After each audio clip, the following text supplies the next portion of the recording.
This is the final boss, and this is a matter of principle. The developers of this game were kind enough to send it over, and so I'm excited to take a look. It still is kind of barely fitting in my screen, but you know what? It's going to have to be good enough at this point. Comics quiz gallery option. Okay, so we're just going to jump in on comics because that's the topmost option. Franz Ferdinand. He was born in Graz on 18th December 1863. After the unexpected demise of his cousin Rudolf, Crown Prince of Austria. Oh, is this going to be about World War One? That'll be interesting. He was heir presumptive to the Austro-Hungarian Empire. In 1893, Prince Franz Ferdinand embarked on a journey around the globe. He was a devout Catholic, an esteemed hunter, and the amount of his game is beyond count. That's a little uh, wonky phrasing, so it's always worth. My guess is that this maybe was translated, so a few of these translation errors have some hiccups. He was to become the beacon of the Empire's fleet. Fleet? I thought he was doing a journey around the globe. Renowned voice of change and a loving man to his wife. Sophie Chotek was born in Stuttgart on the 1st of March 1868. She was the daughter of a Czech court, a member of the poor but esteemed House of Chotek. She was a true Catholic zealot. She was not a member of any imperial major houses.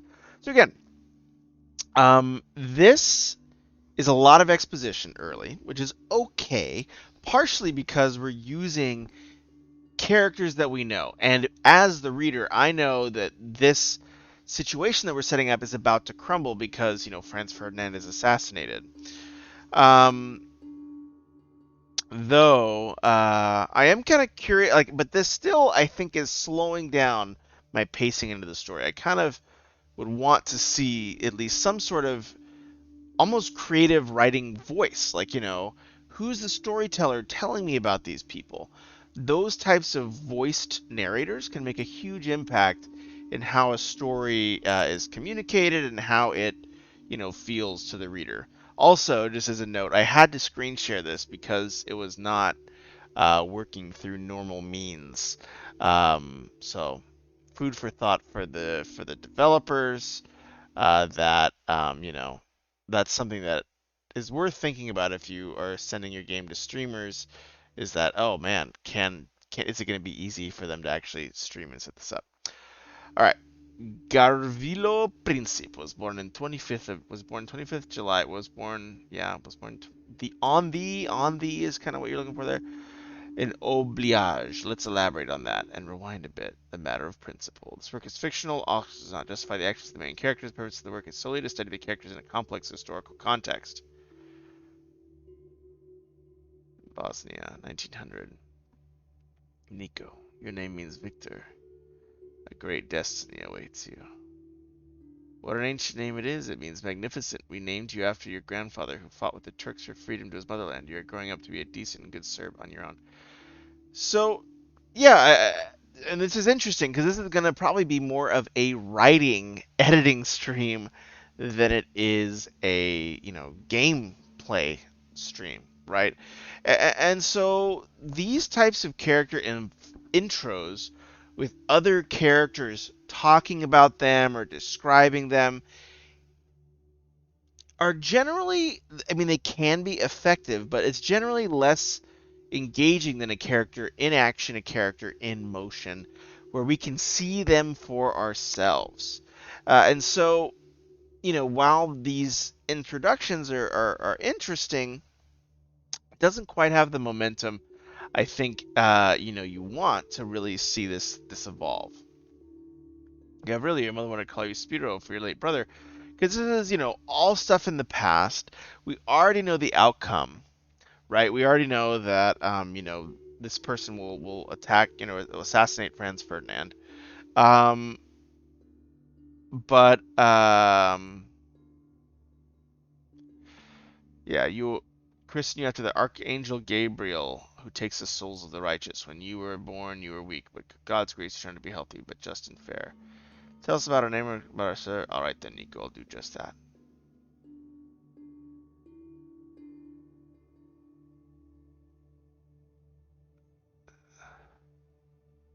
Oh wow, I have to take a quiz. Wow. Okay. Woof. That's intense. Your great-grandfather Todor was an important man, the most well-known livestock trader in all the land.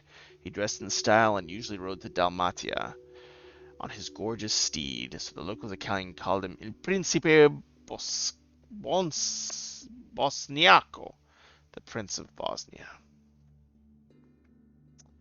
His nickname took root and became a family name, and now we are proud to be Principe. Dad, come on, I've listened to all these tales 1,000 times. Come on, I think, is maybe what you're looking for there. Also, our great grandpa might have called himself this fancy, and the Italian names took his word for it. A tall tale, some nerve you got. Breathe some air, then will you? So again, a lot of the idioms aren't matching. So right, so I think this is an interesting concept, but I think there's kind of two main challenges I'm seeing in this so far. One is just a localization challenge and some grammar, right? That's more easily solved. The second kind of issues I'm seeing with this is a little bit structural, right? Where we're these domestic scenes of like, oh, let me tell you the history of our family. Let me tell you about all this, right? We're not showing, we're telling, right? And essentially, while it is okay to tell sometimes, it's generally going to be a lot less dramatic, right? Like why not just have that moment where the grandfather is, busting in and like with all his horses and called Principio, or even just something more dynamic, right? Where, we're in such a domestic scene, there's just not much conflict happening. Even here, like he's saying, oh, get some air, like just go outside. So that's like not very conflict driven. Maybe the dad gets offended by this. Maybe it's a little bit more escalatory, right? Because the way we learn about the characters is not from their family history. The way we learn about the characters is how they react to stress, how they react to difficult situations, and how they grapple with some of the challenges that we all grapple with, which is meaning, my place in this world. And I see that you're trying to get to that here, right? Which is to say, hey, this is kind of the dad telling the kid about his place in the world and, trying to represent that. But it does, I think, need a little bit more conflict to make it dramatic in this respect. Yeah, those letters from Slim. Right behind you. Halt, one of those young principes, are they not? Uncle Dragon, tell us a story, of course, lads, but sing for us something first, Gabriele. You sound like an angel. Christ our Lord, crucified and holy, Serbian land is flying through the crowds. You guys can tell, my voice is not. It's flying over heavenly heights. Its wings are Morava and Drina. I don't know. On three, we are going to Kosovo Field, going to the destined place. For my first unborn son, Rose, and farewell, Rosemary. I like that you're in, have these nice songs in here. That's awesome. I don't know if that sounds like an original song. I wish I could press. Oh, I can press the back arrow to go back and forward. Excellent. I did not know that.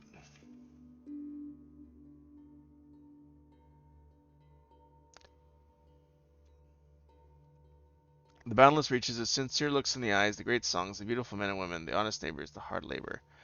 Is that more of this? A rich history, a poor country, centers that freedom, multiple cultures, happy childhood.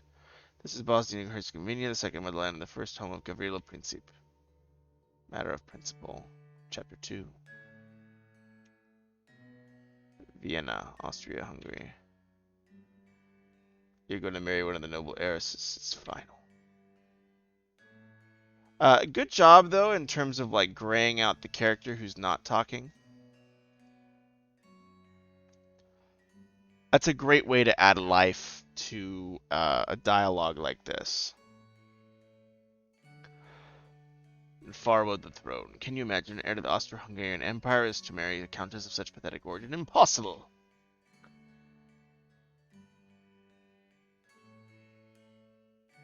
As a result, man and wife are distant, if not close relatives. Half of their children are impeccable imbeciles. Franz. I die a bachelor. I will not change my mind even if I fight against the whole world and the Pope himself.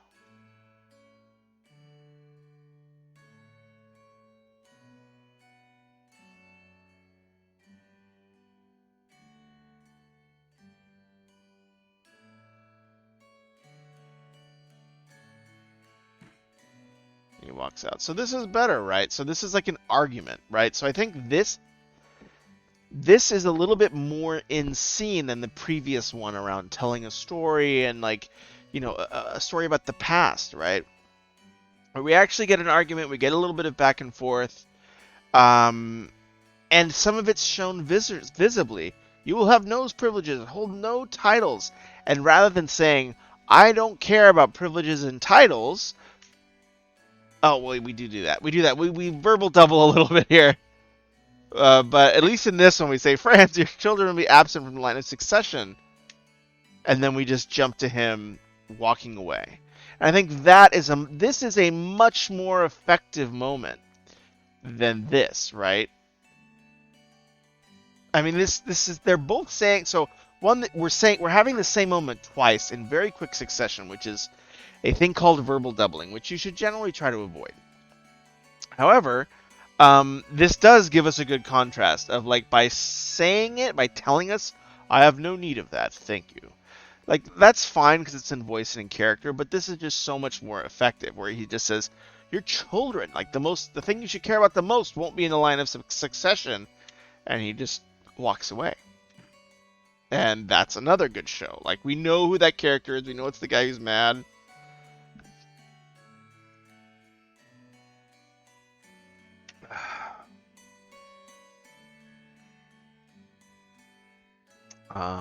The Emperor granted Sophie Stochek a title of Duchess of Home, but she is still not welcome to the court. She was also molested by her husband in various receptions. Was present at their wedding. France took it badly and held a grudge.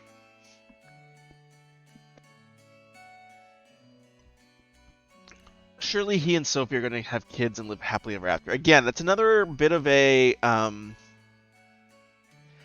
like I see that's an attempt at irony. So I think there's two errors here. One is I think it's a translation error because like surely I think that's probably a translation error in terms of he and Sophia plan to have kids, and live happily ever after.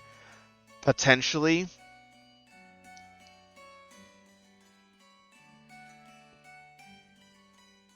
Yeah. So I'm surprised I didn't get a quiz in Chapter 2. Bosnia and Herzegovina. Study. Why though? I'm about to kick the bucket. He has to help his old man. It's almost time to pay money to the landlord. There's nothing to eat. Look at him herding the goats. So again, he yearns for education. So this, like, how could you show that he yearns for education more dynamically? Maybe there's a kid reading and then a hand smacks the book out of the way. I mean, you are doing a graphical novel, you are doing a game version of a graphical novel, so use your tools, right? Like you have visual, you have audio, like you can make like a sound and like the book gets knocked over and it's this kind of dramatic family scene where he's the kid's not defending himself, he's not fighting for his own values, so it waters down a lot of the things you're telling us about this character, right? He yearns for education. Who's saying that? The mother. Why doesn't he say, Dad, please, I want us to go to class tomorrow? And then the conflict dissolves pretty quickly. He's going to study in Groshville. He'll work up there and back, no bad marks, and so he walked and he studied.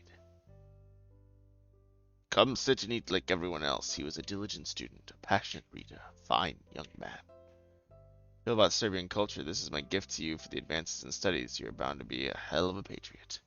Serbian folk songs. You are going to live your entire life in the village like your father. Vetrahov, he's a man who made a life. Let's visit him and go to the big city. He will help us, I'm sure. So again, I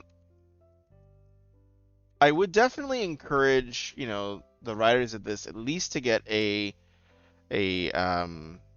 for each translation you have this in, I would get a reader of that language.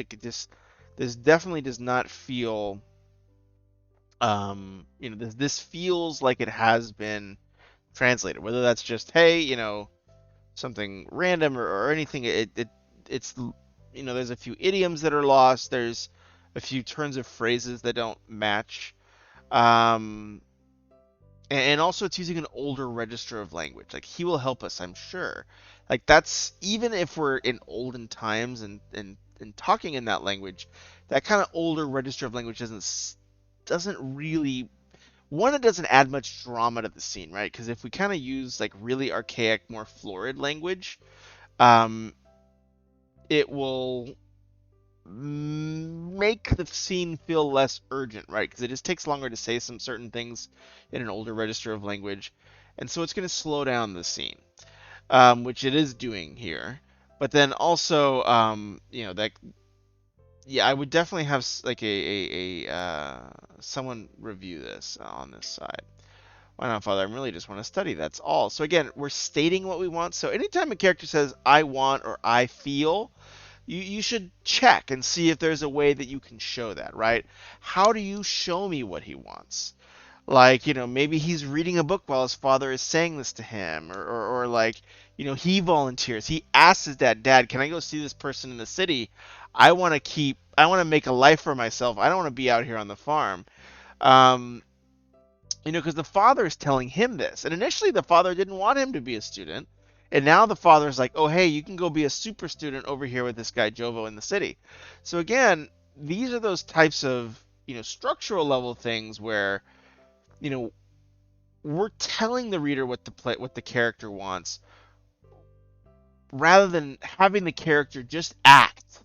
Remember, acting is always going to be better generally than someone saying Jeff. I mean, they could say to me, Jeff really likes video games, you know, and like but that will be less effective than if you just see me playing a video game. And if you like, or like Jeff's obsessed with video games, is just saying that about me is going to be less effective than like showing me at a dinner party while everyone else is having conversations just playing video games on my computer with my head down, right? Like, because that, like we can make those connections so much faster and with so much more color ourselves. So all your goal is to give the reader the tools to make those leaps of judgment on their own. But yeah, I really want to study. Pitar Princip to live, give his sons a chance at a better life. Solely his dream was coming true. Save some money enough to buy the tickets, and they really counted on the eldest son's support. So he goes overseas. Likewise, Gravo's a big man now.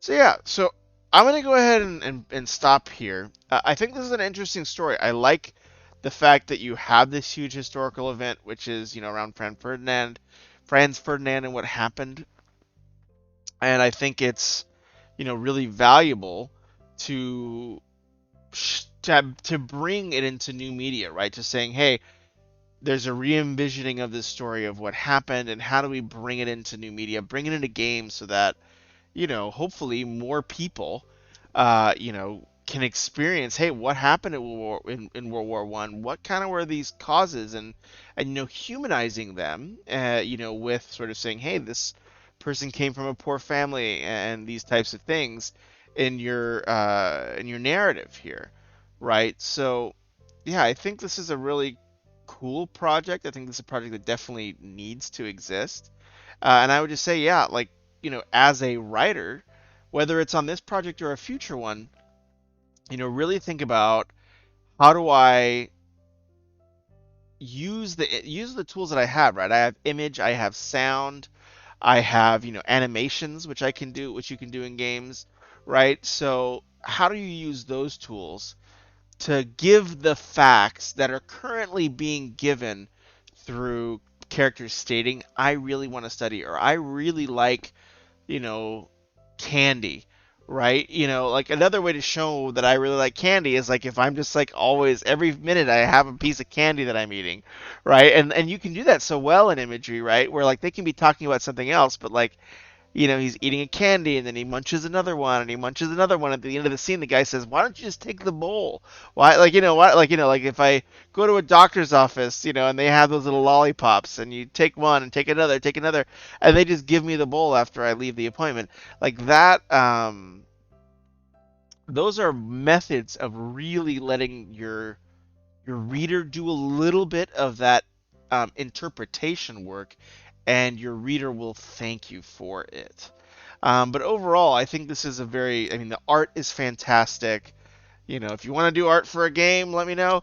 I have other game projects that I'm working on that I need art for. But yeah, I mean, I think you have a lot to be proud of here, and especially, like, doing anything. And my guess is that some of this was localized to a foreign language is a huge accomplishment. So I think you have a lot to be proud of. The art's amazing.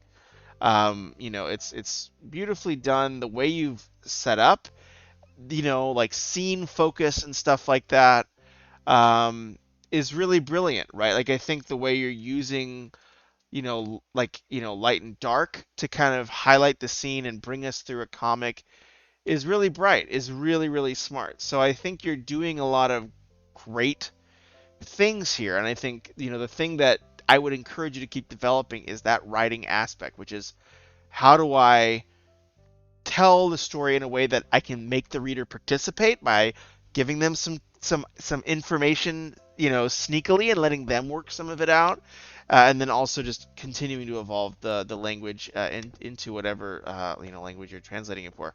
But overall, great work, and have a good one. Take care.